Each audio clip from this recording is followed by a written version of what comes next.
Assalamualaikum warahmatullahi wabarakatuh.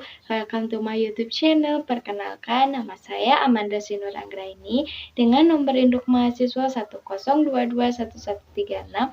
Saya dari kelas C3 dengan prodi S1 Akuntansi. Saya mahasiswa dari Universitas Teknologi Digital. Tujuan dan maksud saya membuat video ini yaitu untuk memenuhi tugas pertama saya pada mata kuliah Komunikasi Bisnis dengan dosen Bapak Indra Jatiwibowo. Di sini saya ingin menjelaskan tentang komunikasi bisnis itu apa, pengertian dari komunikasi bisnis itu seperti apa, terus tujuannya ada apa aja, serta manfaat komunikasi bisnis itu untuk kita tuh apa. Di sini saya akan menjelaskan jenis-jenisnya juga, ada jenis internal dan eksternal, ada dari atasan ke bawahan, bawahan ke atasan dan lain-lainnya. Sebelum ke sesi materi, di sini saya akan bertanya komunikasi bisnis itu apa dan tujuannya itu apa aja. Mari kita simak materinya dan kita masuk ke sesi materinya ya. Tetap stay tune. Di sini saya akan menjelaskan pengertian tentang komunikasi bisnis terlebih dahulu. Komunikasi bisnis itu adalah suatu hal yang penting dalam menjalankan suatu bisnis atau perusahaan.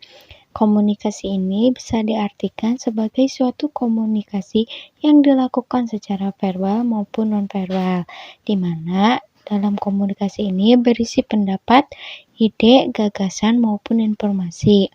Komunikasi ini dapat dilakukan secara personal maupun impersonal. Jadi, ketika kita mau melakukan suatu bisnis, kita terlebih dahulu harus ada yang namanya komunikasi, karena komunikasi itu sangatlah penting.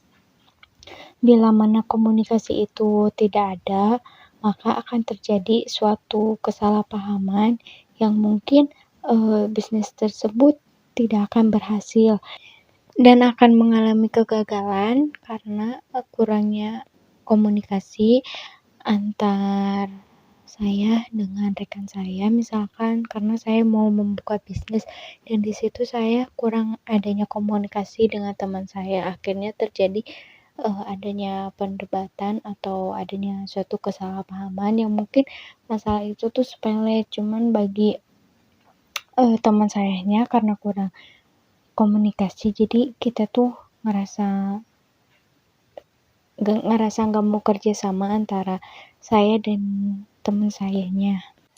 Dan materi yang selanjutnya yaitu tujuan komunikasi bisnis. Tujuan komunikasi bisnis itu ada apa aja sih? Yang pertama yaitu memberi informasi atau informing. Adalah memberikan informasi seputar dunia usaha dagang kepada pihak lain. Contohnya nih, seorang pimpinan perusahaan memerlukan beberapa staf administrasi baru di kantor cabangnya. Untuk memperoleh pegawai yang diharapkan tersebut, perusahaan bisa membuat iklan lowongan kerja melalui berbagai media internet, majalah atau surat kabar, dan bahkan info dari teman ke teman atau info ke radio juga bisa. Yang kedua yaitu melakukan persuasi atau persuading. Tujuan komunikasi bisnis yang kedua ialah melakukan persuasi atau bujukan kepada pihak lain sehingga maksudnya serta tujuan yang disampaikan mampu dipahami secara baik dan benar. Jadi di sini tuh digunakan terutama ketika berkaitan dengan negosiasi bermusyawarah dan semacamnya agar bisa memperoleh hasil perundingan yang optimal. Masing-masing pihak setidaknya harus memahami prinsip win-win solution.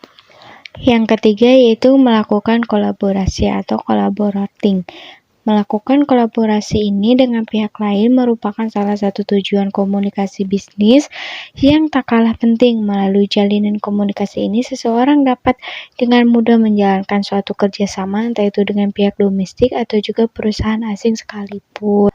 Materi yang ketiga yaitu manfaat komunikasi bisnis. Ada begitu banyak manfaat komunikasi bisnis yang dapat diperoleh. Dampak-dampak positifnya seperti yang pertama, meningkatkan keterlibatan pegawai, yang kedua, mengurangi komunikasi yang tidak dibutuhkan, yang ketiga, mengatasi miskomunikasi, yang keempat, mendorong produktivitas pegawai, yang kelima, meningkatkan komunikasi antar departemen, Yang keenam, meningkatkan komunikasi dengan pegawai work from home. Yang ketujuh, mengurangi turnover pegawai. Yang kedelapan, mendukung upaya berbagai pengetahuan. Yang kesembilan, meningkatkan keputusan dan retensi konsumen. Yang ke-10, membangun budaya bisnis yang lebih baik. Yang ke-11, sebagai upaya membangun citra perusahaan di mata masyarakat. Dan yang ke-12, yaitu meningkatkan keberhasilan bisnis perusahaan. Materi yang selanjutnya yaitu ada unsur-unsur komunikasi bisnis. Di sini ada beberapa poin mengenai unsur-unsur komunikasi bisnis. Yang pertama yaitu terdapat pertukaran. Komunikasi setidaknya melibatkan dua orang atau lebih, yaitu komunikator dan komunikan. Yang kedua, berisi informasi, gagasan, opini, atau instruktur. Di sini isi pesannya itu yang dimaksud dalam komunikasi. Terus yang ketiga, menggunakan cara personal atau impersonal. Biasanya di sini komunikasi bisa dilakukan secara tatap muka melalui perangkat khusus atau bahkan media massa tergantung tujuannya untuk apa. Dan yang selanjutnya yaitu memakai simbol atau sinyal. Komunikasi dilakukan dengan memanfaatkan alat atau metode yang mampu memudahkan penyampaian pesan agar dapat dimengerti. Contohnya kayak mengirim melalui email, kayak gitu. Terus yang terakhir, mencapai target atau tujuan organisasi. Di sini pencapaiannya tujuan harus sejalan dengan misi perusahaan yang sudah ditetapkan. Yang selanjutnya yaitu jenis-jenis komunikasi bisnis. Di sini ada 6 jenis komunikasi bisnis.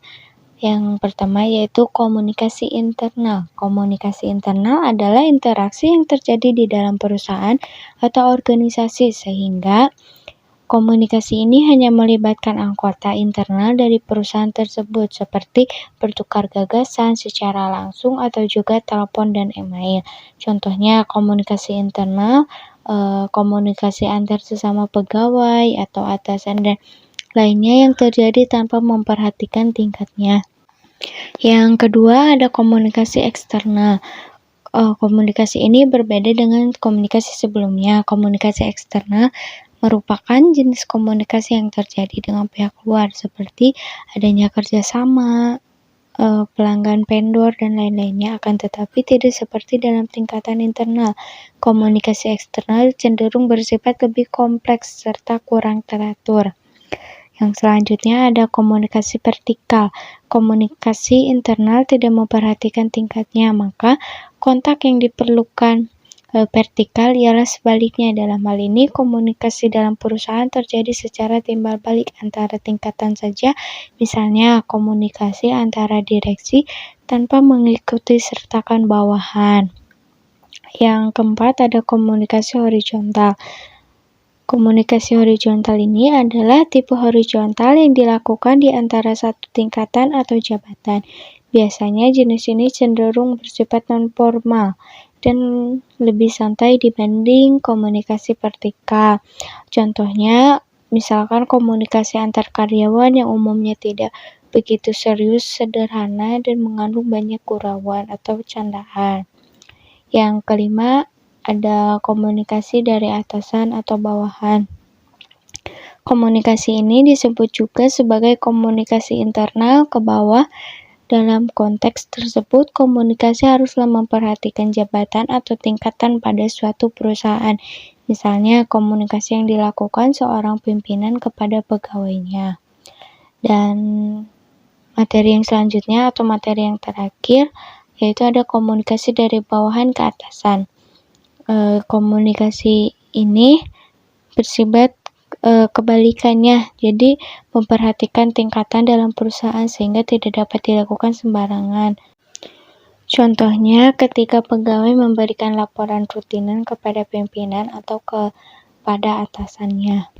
Gimana teman-teman, sudah paham dengan materi komunikasi bisnis yang sudah Manda jelaskan sebelumnya? Jadi yang dapat Manda simpulkan Komunikasi bisnis itu dalam suatu organisasi itu sangatlah penting. Tidak ada seorang pun dalam keseharian tugasnya tanpa berkomunikasi, baik itu bertema masalah pekerjaan maupun masalah di luar pekerjaan, seperti masalah keluarga, politik, sosial, dan bahkan masalah ekonomi nasional. Semua ini pasti dilakukan lewat komunikasi. Juga baik dilakukan melalui jalur vertikal atau atasan ke bawahan, bawahan ke atasan, maupun jalur horizontal yaitu kolegis setingkat. Manda memberikan informasi seputar komunikasi bisnis ini sudah dikatakan Manda berkomunikasi dengan teman-teman, memberikan sebuah ilmu yang sudah Manda pelajari sebelumnya. Jadi komunikasi ini sangatlah penting untuk organisasi maupun untuk kita pribadi. Mungkin sekian yang dapat Manda sampaikan kepada teman-teman semua. Mohon maaf apabila ada salah kata. Wassalamualaikum warahmatullahi wabarakatuh. Bye-bye semua. Tetap stay tune ya, nanti masih banyak video yang mungkin akan Manda sampaikan di YouTube channel Manda. Terima kasih.